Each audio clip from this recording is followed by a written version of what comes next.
Hello friends, आज state में जो मैथ्स पेडागोजी पूछा जाता है 15 अंक का, उससे रिलेटेड जो आज टॉपिक है, एक महत्वपूर्ण टॉपिक है जो आपके एग्जाम में 1 से 2 क्वेश्चन पूछा जाता है।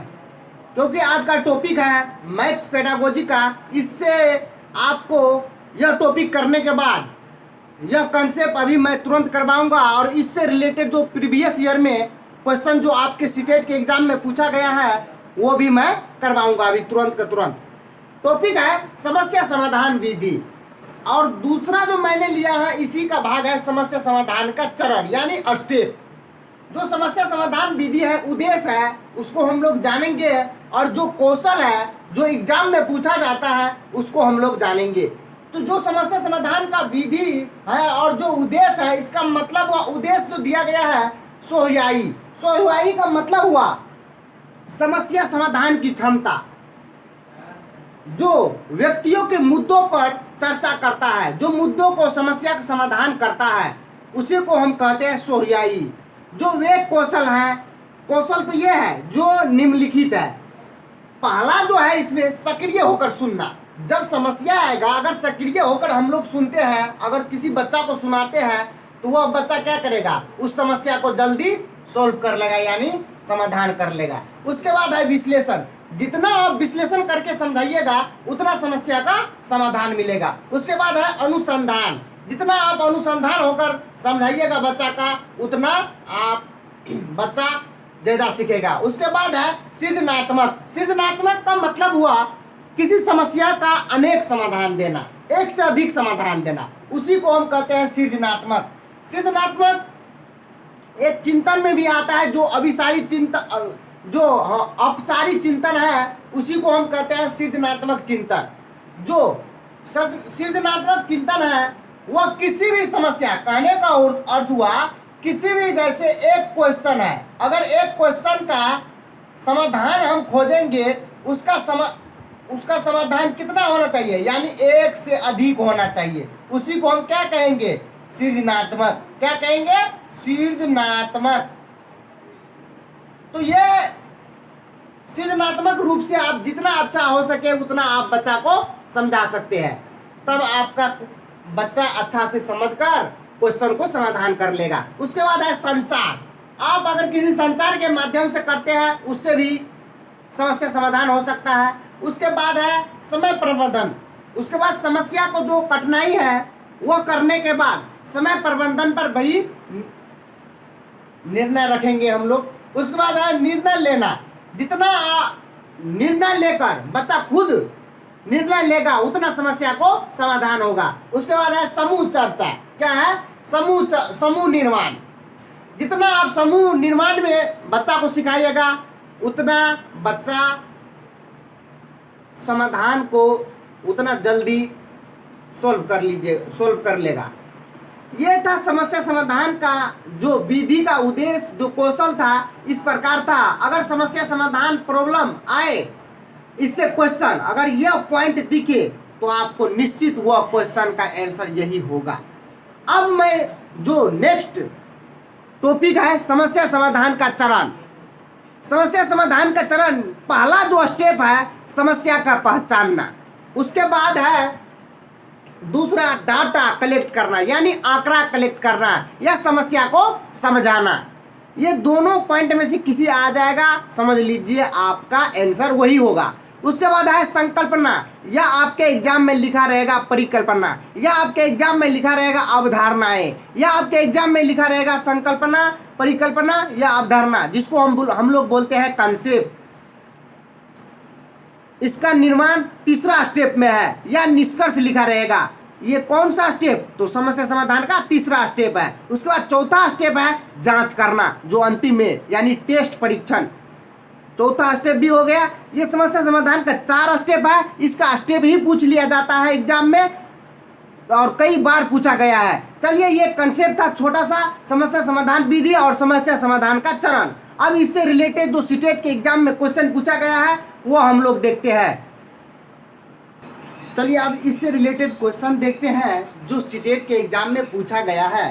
क्वेश्चन है समस्या समाधान कौशल संबंधित है। कहता है क्वेश्चन समस्या समाधान कौशल संबंधित है। तो इस ऑप्शन में से हम लोग ढूंढते हैं मस्तिष्क की विश्लेषणात्मक शक्ति से। वाह भाई वाह, आ गया वही समस्या समाधान कौशल का एक पॉइंट, विश्लेषण, जो यहाँ पर लिखा गया है मस्तिष्क की विश्लेषणात्मक।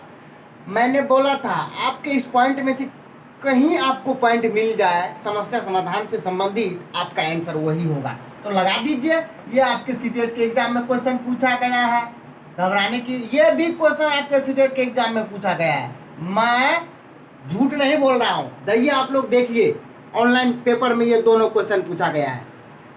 जो यह है सीटेट के एग्जाम में यह क्वेश्चन पूछा गया था मस्तिष्क की विश्लेषणात्मक शक्ति से। तो आपका एक का आंसर यही हो जाएगा। कहता है मैं सभी ऑप्शन को चर्चा कर देता हूँ। कहता है स्मरण शक्ति, स्मरण मतलब हुआ याद करना। ये तो समस्या समाधान कौशल में नहीं आता है, क्योंकि अगर किसी बच्चा को समस्या अगर आ जाए तो उसको क्या याद करके रटा कर उसको सिखाइएगा? तो नहीं। उसके बाद ज्ञान धार से, अरे भैया मास्टर को बहुत ज़्यादा ज्ञान धार है, उसको क्या करिएगा, ज्ञान धार अंधाधुंध दे दीजिएगा? नहीं, ये भी नहीं होगा। और कहता है उपयुक्त में से कोई नहीं। तो ये ऑप्शन तीनों नहीं होगा, आपका एक का आंसर हो जाएगा ए। समझ में आ गया है? सीटेट के एग्जाम में यह क्वेश्चन पूछा गया है। उसके बाद है समस्या समाधान का प्रथम चरण कौन है।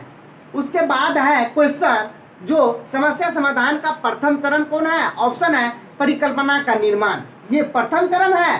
तो नहीं, आप लोग कहिएगा ये तो थर्ड नंबर चरण है इसका। मैंने अभी बताया हूँ तुरंत, समस्या का पहचान करना। जी हाँ, यह फर्स्ट यानी प्रथम चरण है, समस्या का पहचान करना। उसके बाद है आंकड़ा संग्रहण यानी डाटा कलेक्ट करना। जी नहीं, डाटा कलेक्ट करने का मतलब यानी 2 नंबर चरण हुआ। उसके बाद आता है परिकल्पना का निर्माण। उसके बाद आता है परिकल्पना का परीक्षण। एक आया था परिकल्पना का निर्माण और एक आया था परिकल्पना का परीक्षण।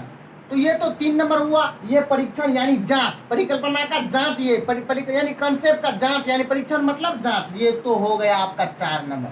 तो फ्रेंड्स 2 का आंसर हम लोगों का 2 हुआ। ये भी आपका क्वेश्चन सीटेट के एग्जाम में पूछा था, ये प्रथम चरण पूछा था। और मैंने प्रथम चरण कौन बताया था अभी, समस्या का पहचान करना। तो ये दोनों क्वेश्चन आपके सीटेट के एग्जाम में पूछा गया था। अब देखते हैं नेक्स्ट क्वेश्चन इससे रिलेटेड जो सीटेट के एग्जाम में पूछा गया है।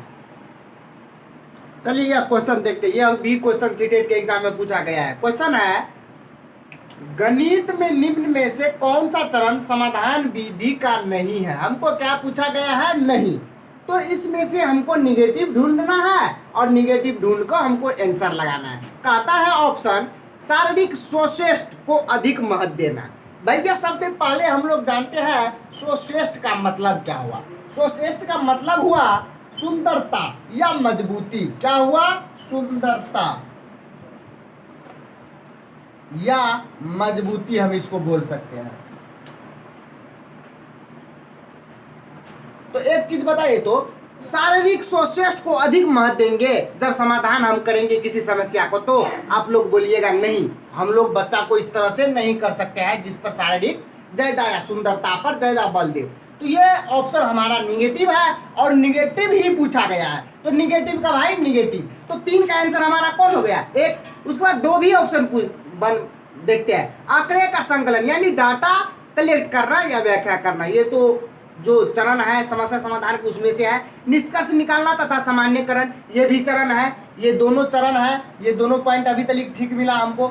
उसके बाद है समस्या को समझना तथा परिभाषित करना। ये भी पॉइंट क्या है, सही है। तो ये आपका ऑप्शन तीनों सही है और एक गलत है, लेकिन हमको गलत ही पूछा था। तो ऑप्शन 3 का 1 हो गया। तो फ्रेंड्स ये भी क्वेश्चन आपके सीटेट के एग्जाम में पूछा गया है। देखिए मैंने अभी समस्या समाधान का कंसेप्ट बताया और उससे रिलेटेड क्वेश्चन करवाया। इससे अच्छा यह होता है, इससे जो क्वेश्चन करने में हम लोगों को कठिनाई नहीं होगा ज़्यादा और ज़्यादा से ज़्यादा स्कोर करने में भी हम लोगों को मदद मिलेगा। तो सीटेट का पेडागोजी का यह महत्वपूर्ण टॉपिक मैंने लिया था और इससे रिलेटेड मैंने क्वेश्चन भी कराया हूँ। तो फ्रेंड्स हम लोग नेक्स्ट वीडियो में मिलते हैं फिर सीटेट के मैथ्स के पेडागोजी के साथ। तब तक आप चैनल को सब्सक्राइब नहीं किए तो सब्सक्राइब कर लीजिए और चैनल को लाइक कर लीजिए, शेयर कर लीजिए, ताकि और बेल आइकन को जरूर दबाइए ताकि आप तक वीडियो पहुंच सके। तो फ्रेंड्स मिलते हैं नेक्स्ट वीडियो में, तब तक जय हिंद जय भारत।